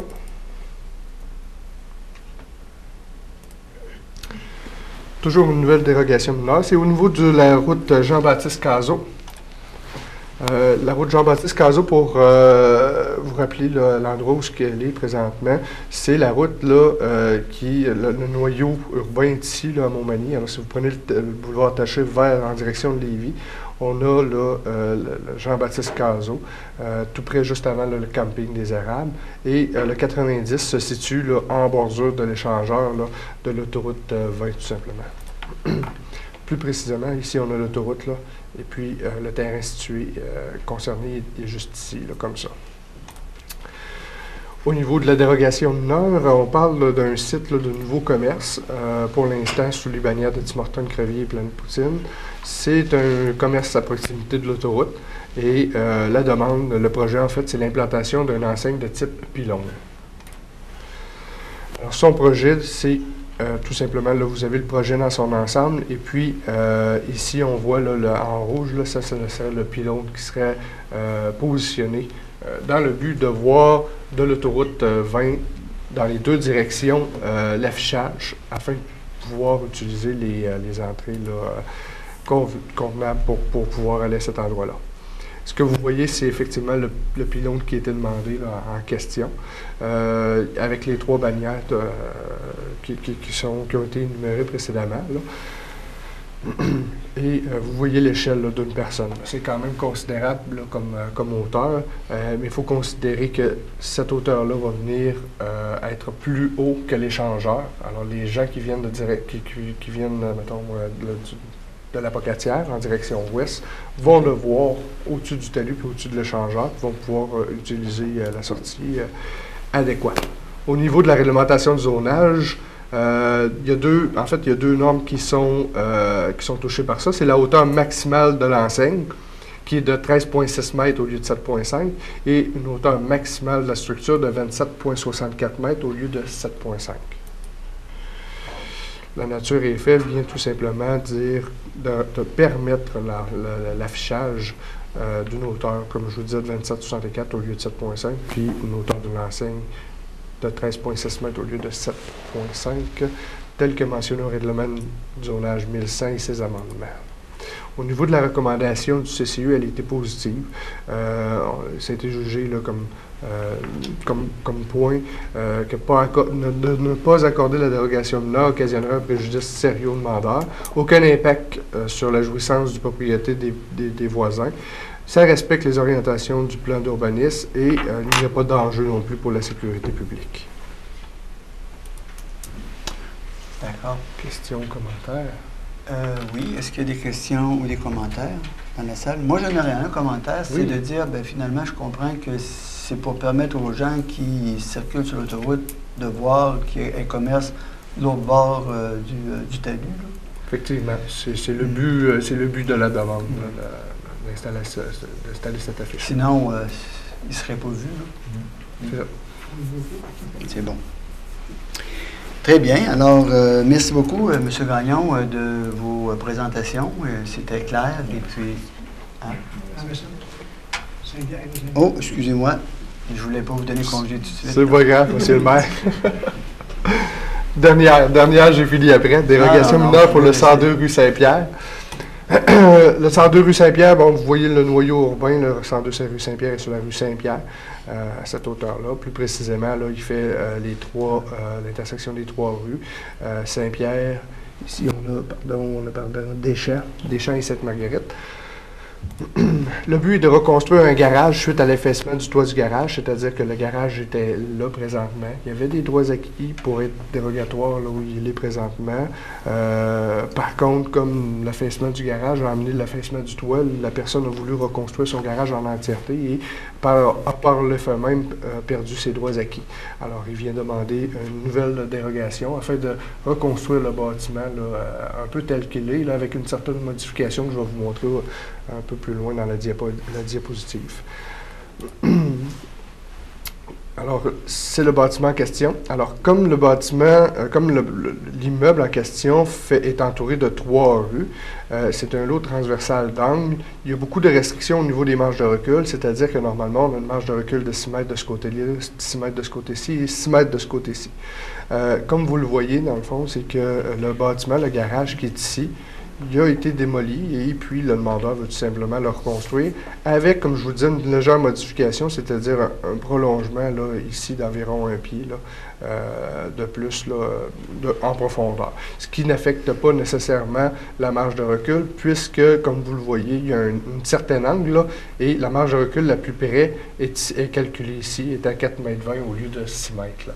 Elle reste la même, si c'était à 4,20 m dans le passé, ça le redevient tout simplement. Le garage visé, c'est celui-ci, c'est celui qu'on retrouve présentement, encerclé par le rouge. Il va être refait un peu différemment, là, pas avec la même pente de toit. Ils veulent effectivement là, essayer de réorganiser ça parce qu'il y avait un problème au niveau de l'infiltration d'eau aussi par rapport à ça.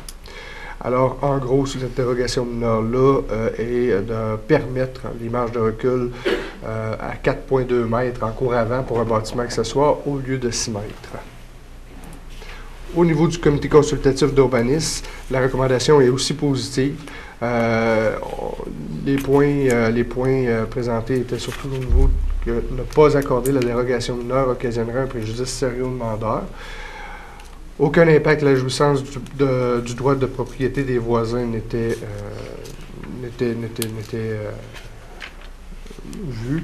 Il y a un respect de l'orientation du plan d'urbanisme et il n'y a pas d'enjeu pour la sécurité publique. Questions? Commentaires? Moi, j'ai un commentaire.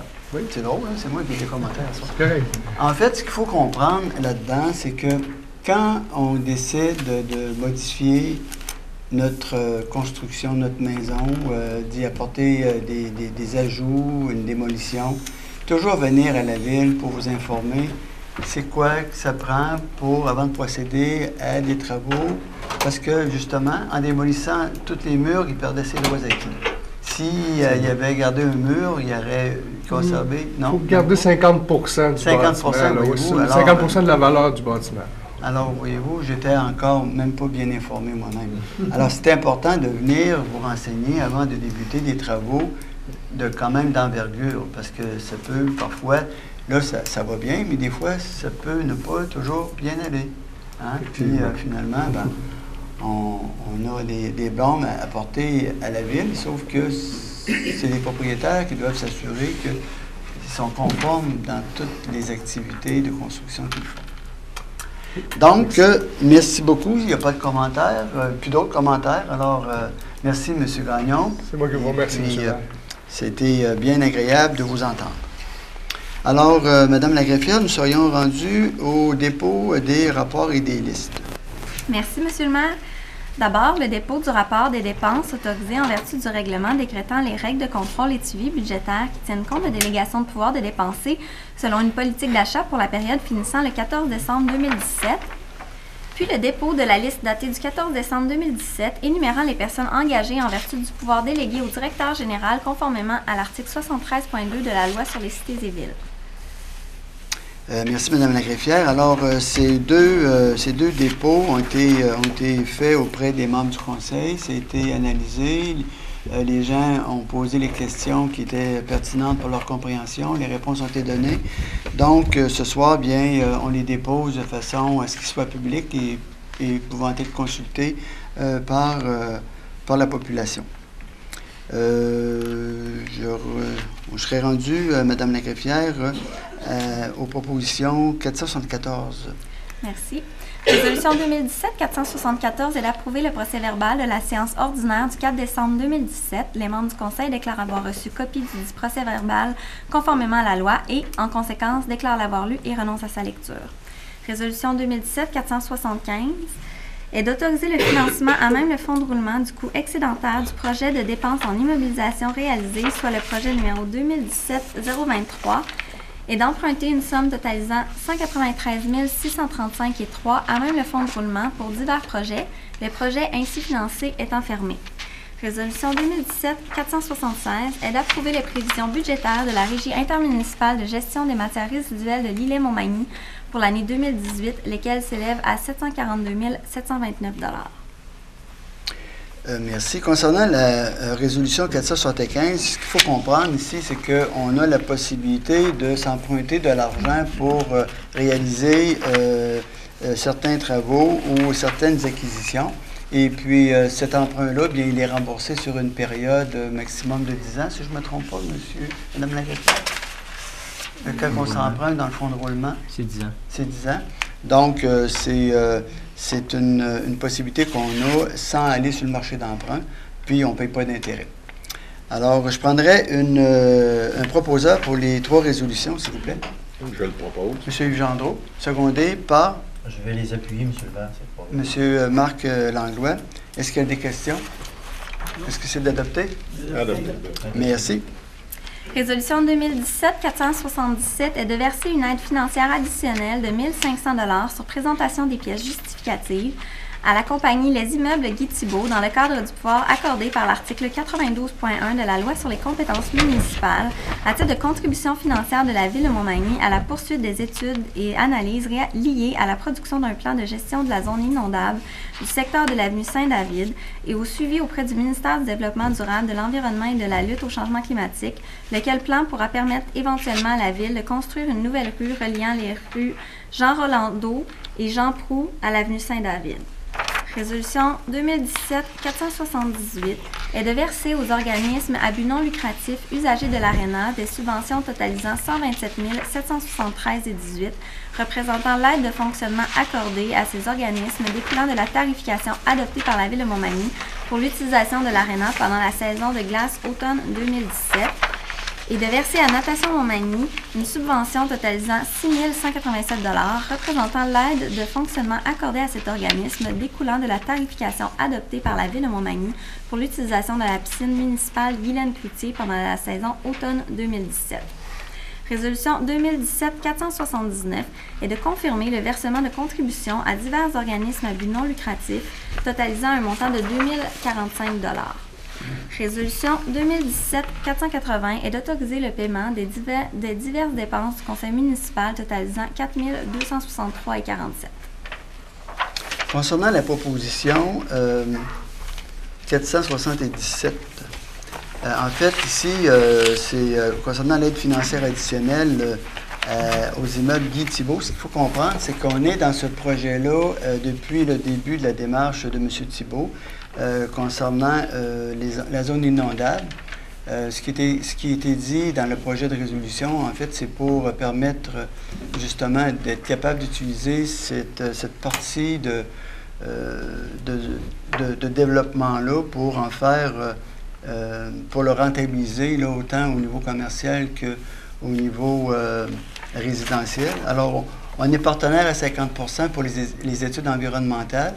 C'est assez compliqué, mais c'est important de poursuivre notre partenariat pour justement venir faire en sorte que cette partie qui est inutilisée pour des motifs d'environnemental, bien qu'il soit un jour possible de l'utiliser, puis de rendre ce secteur-là plus pour son développement, en fait. Alors, pour ces 4 résolutions, je prendrai un proposeur. Propose du maire. M. Bernard Boulay, secondé par Mme Sylvie Boulay. Est-ce qu'il y a des questions? Est-ce qu'il y a des commentaires? Adopté? Adopté. Merci.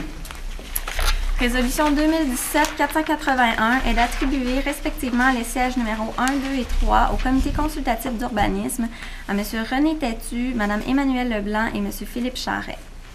Résolution 2017-482 est de nommer Mme Sylvie Boulay, conseillère municipale, à titre de responsable de la question des aînés pour la Ville de Montmagny et d'autoriser la création et la mise sur pied d'un comité de pilotage, MADA, dont le mandat sera de mettre à jour la politique municipale des aînés et de s'assurer du suivi de son plan d'action MADA, enfin de nommer les personnes suivantes pour composer ce comité de pilotage local, soit Mme Ghislaine M. Beaumont, Mme Sylvie Boulay, Mme Manon Garand, M. Bernard Gaudreau et M. Jean-François Roy.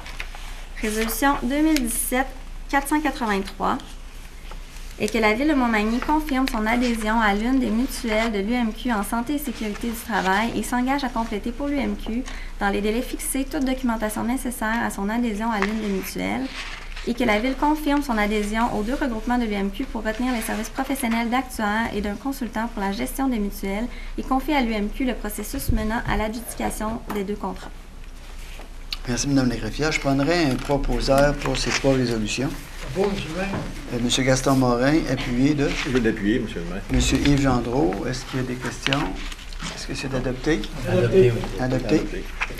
Résolution 2017-484 est d'adjuger à les services Mécadom le contrat pour la fourniture de services d'entretien ménager et l'exécution de menus travaux à la piscine municipale Guylaine Cloutier pendant la période du 1er janvier au 31 décembre 2018 au coût de 49 481 $ plus taxes.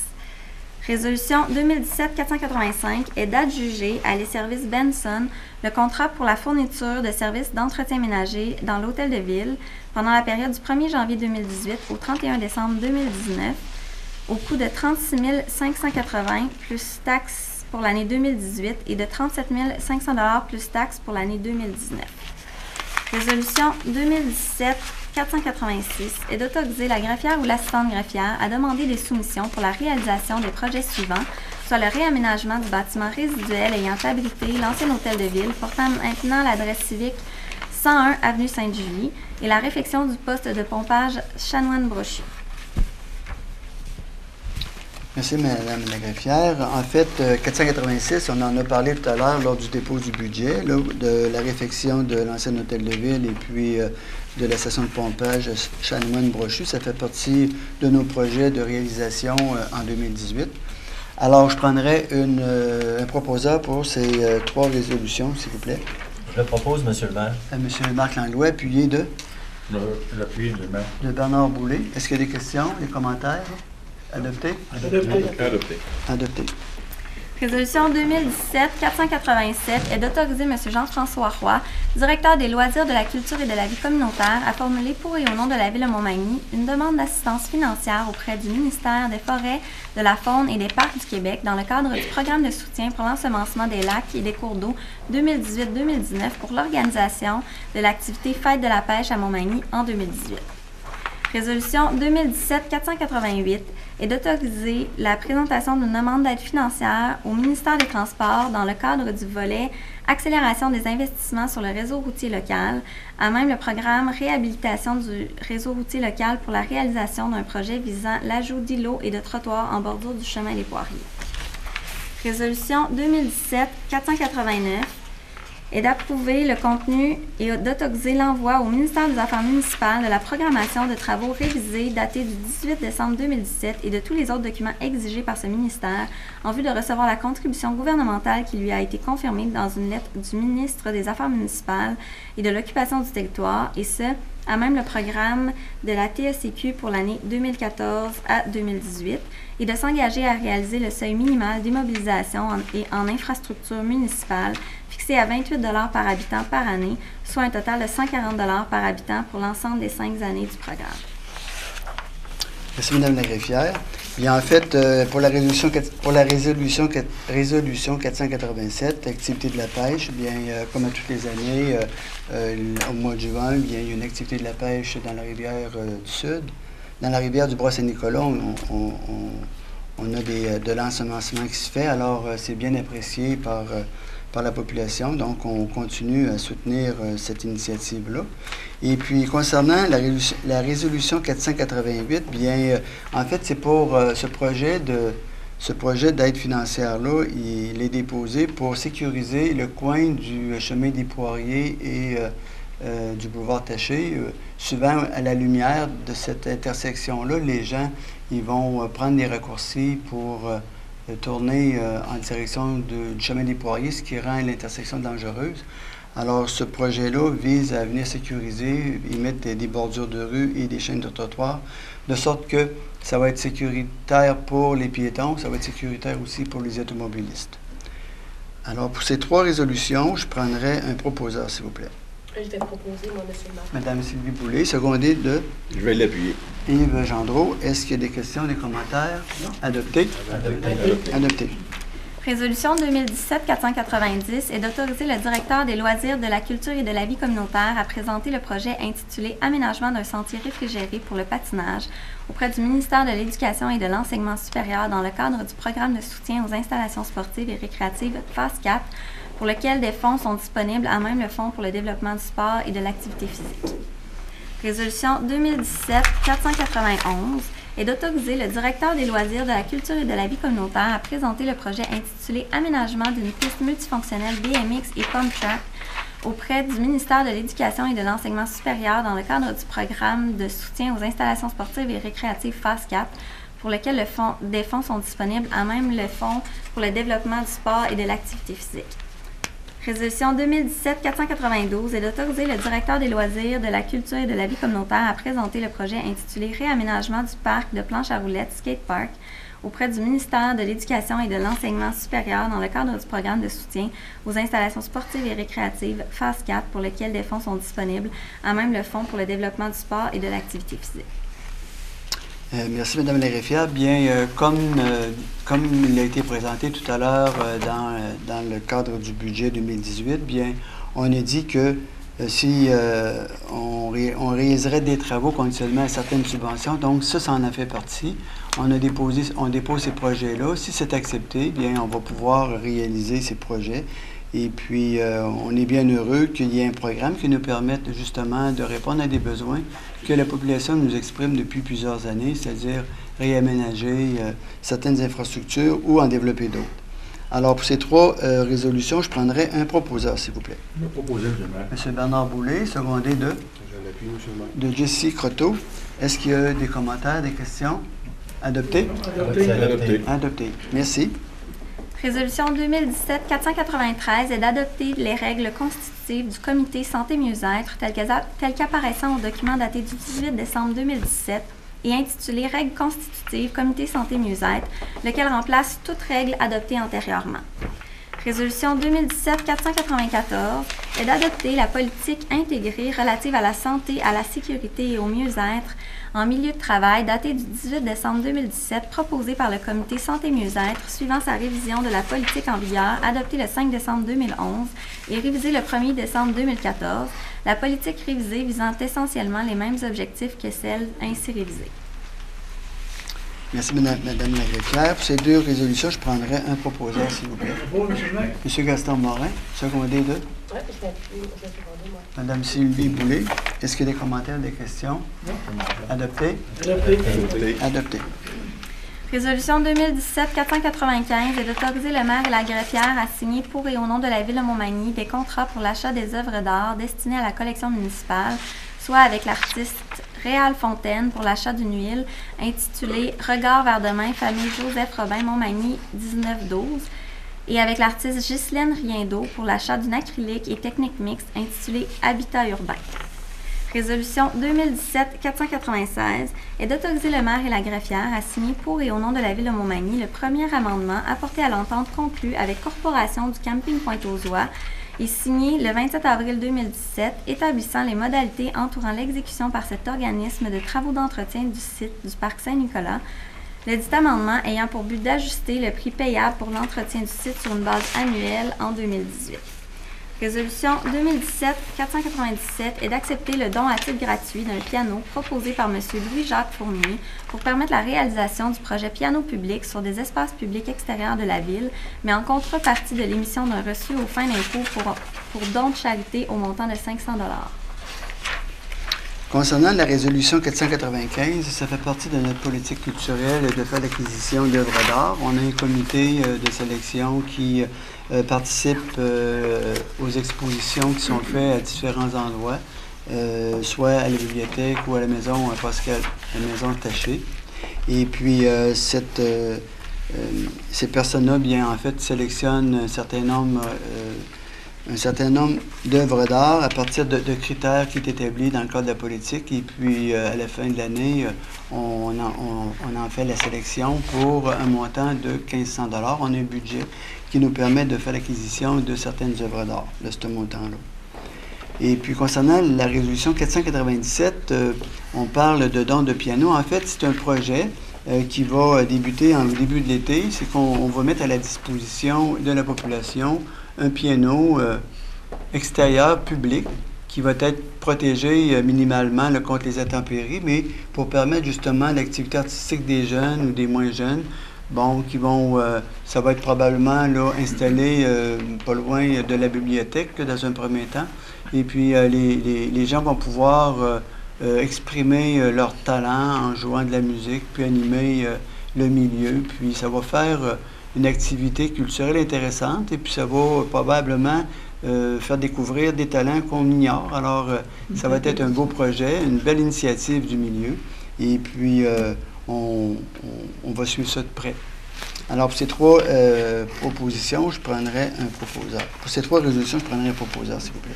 Je propose, M. le maire. M. Marc Langlois, secondé de? Je vais l'appuyer, monsieur. Yves Gendreau, est-ce qu'il y a des commentaires, des questions? Adopté? Adopté. Merci. Résolution 2017-498 est d'accepter la demande formulée pour la propriété située au 116 route de la Normandie visant à autoriser dans la zone RBM 129 à titre d'usage conditionnel l'exercice d'activités consistant notamment à la transformation du bois, à l'exploitation d'un atelier de fabrication de bâtiments accessoires et aux opérations de découpage du bois pour en faire des plaquettes en conformité avec les critères prévus au règlement numéro 1500 et ses amendements. Résolution 2017-499 est d'accepter la demande de dérogation mineure au règlement de zonage formulé à l'égard de l'immeuble situé au 24 à 28 rue Champlain visant à reconnaître réputé conforme l'implantation actuelle de la remise avec une marge de recul latérale ouest de 0,9 m et une marge de recul arrière de 0,84 m. Résolution 2017-500 est d'accepter la demande de dérogation mineure au règlement de zonage formulé à l'égard de l'immeuble situé au 90 route Jean-Baptiste Cazot visant à permettre l'installation d'un panneau réclame d'une hauteur de la structure de 27,64 m au lieu de 7,5 m, d'une hauteur de l'enseigne de 13,6 m au lieu de 7,5 m et à une distance de l'autoroute de 115 m au lieu de 200 m. Résolution 2017-501 est d'accepter la demande de dérogation mineure au règlement de zonage formulée par le propriétaire de l'immeuble situé au 102 rue Saint-Pierre visant à permettre l'implantation en cour avant d'un garage complémentaire à l'usage résidentiel exercé sur l'immeuble, contrairement à l'article 5.27.1 du règlement de zonage, ne permettant pas ce type d'usage complémentaire en cour avant et avec une marge de recul de 4,2 m au lieu de 6 m. Résolution 2017-502 est d'adopter le projet de règlement intitulé Second projet de règlement amendant le règlement de zonage numéro 1100 afin de modifier les limites des zones CC21, RB118, RB121 et SA13. Merci, Mme la greffière. Alors, tout à l'heure, on a eu la présentation par M. Gagnon des demandes d'usage conditionnel, de dérogation mineure et puis de résolution d'adoption pour un changement de réglementation. Il n'y en a pas eu de commentaires, on n'a pas eu de questions, donc on s'apprête à passer les 5 résolutions. Donc, je prendrai un proposeur pour ces 5 résolutions. Proposé, M. le maire. M. Gaston Morin, secondé de Secondé, M. Bernard Boulay. Est-ce qu'il y a des commentaires, des questions? Adopté? Adopté. Adopté. Adopté. Résolution 2017-503 est d'adopter le règlement numéro 993-1 amendant le règlement numéro 993 concernant la collecte et le transport des matières résiduelles non recyclables et remplaçant le règlement numéro 909 et ses amendements de manière à remplacer la disposition relative à la collecte des déchets encombrants pour lequel un avis de motion a été donné à la séance du 4 décembre 2017. Résolution 2017-504 est d'adopter le règlement numéro 1193, amendant de nouveau les règlements numéro 947, 958, 962 et 1102 et leurs amendements, de manière à reporter au 31 décembre 2018 l'échéance des programmes d'aide fiscale établis par lesdits règlements pour lesquels un avis de motion a été donné à la séance du 4 décembre 2017. Résolution 2017-505 est d'adopter le règlement numéro 1194, amendant de nouveau le règlement numéro 1054, de manière à reporter au 31 décembre 2019 l'échéance du programme de subvention pour l'acquisition de couches réutilisables et à fixer le montant total annuel des subventions versées, pour lequel un avis de motion a été donné à la séance du 4 décembre 2017. Et résolution 2017-506 est d'adopter le règlement numéro 1195 décrétant la tarification pour le financement de certains biens, services ou activités de la Ville de Montmagny pour l'année 2018, pour lequel un avis de motion a été donné à la séance du 4 décembre 2017. Merci, Mme la greffière. Alors, je prendrai un proposeur pour ces 4 résolutions, s'il vous plaît. Mme Sylvie Boulay, secondée de... J'appuie, M. le maire. M. Marc Langlois. Est-ce qu'il y a des questions, des commentaires? Non. Adopté? Adopté. Adopté. Avis de motion est par les présentes données par le conseiller M. Yves Gendreau qu'à une prochaine assemblée, un règlement sera présenté pour adoption, lequel a pour but de décréter l'imposition des taxes, compensations et cotisations, frais et pénalités pour l'année 2018. Avis de motion est par les présentes données par le conseiller M. Yves Gendreau qu'à une prochaine assemblée, un règlement sera présenté pour adoption, lequel a pour but d'amender le règlement de zonage numéro 1100 afin de modifier les limites des zones RB 93, RB 94 et CBMP 28. Résolution 2017-509 est d'adopter le projet de règlement intitulé Premier projet de règlement amendant le règlement de zonage numéro 1100 afin de modifier les limites des zones RB 93, RB 94 et CBMP 28. Alors, je prendrai un proposeur pour cette résolution, s'il vous plaît.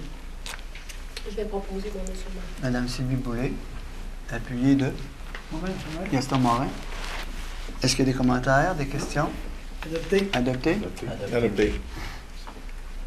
Avis de motion est par les présentes données par le conseiller M. Yves Gendreau qu'à une prochaine assemblée, un règlement sera présenté pour adoption, lequel a pour but d'amender le règlement de zonage numéro 1100 afin d'agrandir la zone CCM 27 à même la zone RB 127 et de modifier des normes d'implantation pour la zone CCM 27.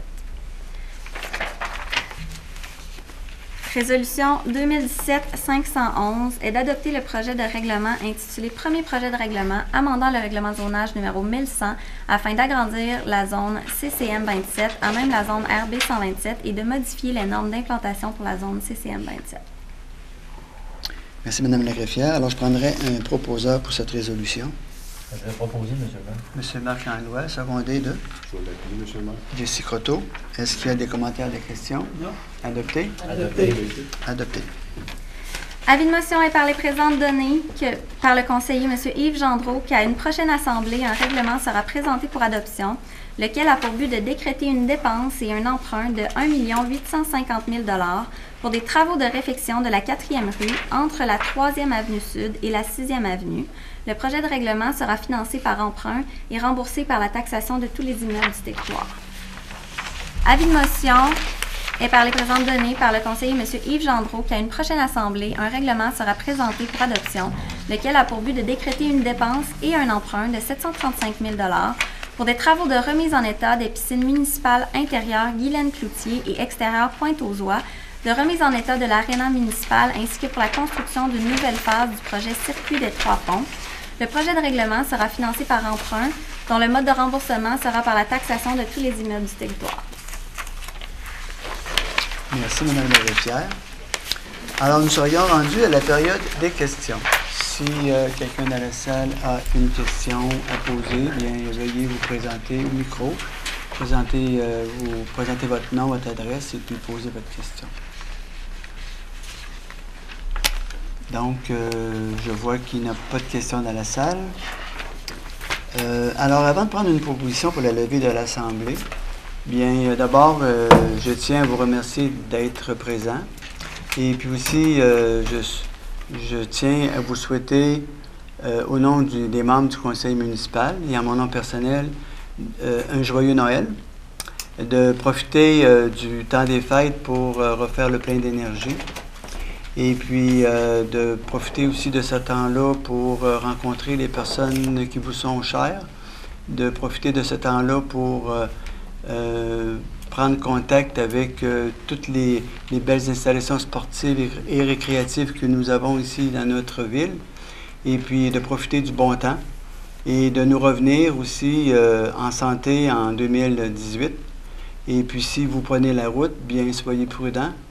Ne consommez pas ni d'alcool, ni de substances nuageuses. La loi n'est pas encore passée.